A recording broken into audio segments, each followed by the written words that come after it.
Mkutano huu wa SADC wenye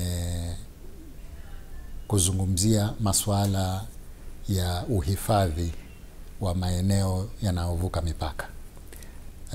Mkutano huu umeandaliwa kama maadhimisho ya miaka 25 ya makubaliano ya nchi za SADC za ushirikiano wa uhifadhi unaovuka mipaka.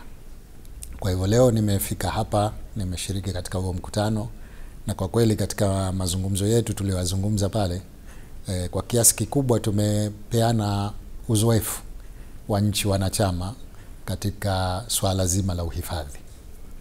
Sasa kama mnavyotambua ni kwamba uhifadhi uko katika maeneo mengi. Kuna uhifadhi wa wanyamapori, kuna uhifadhi wa misitu, kuna uhifadhi wa aina kwa aina. Kwa hivyo leo tumepata fursa ya kubadilishana mawazo, kubadilishana uzoefu wa jinsi gani tunaweza kufanya uhifadhi huu vizuri zaidi baada ya miaka 25 toka tumekubaliana kufanya mambo hayo kwa pamoja. Sasa kule Tanzania tuna mifano ya uhifadhi unaovuka mipaka, kwa mfano hifadhi ya Selous, na kuna hifadhi inayoitwa ya Niassa ambayo iko Msumbiji. Ni sehemu ambayo tunahifadhi kwa pamoja na mafanikio makubwa yamepatikana. Sasa miongoni mwa mambo ambayo tumeyazungumza leo ni kwamba kwa kiasi gani tunaweza kupata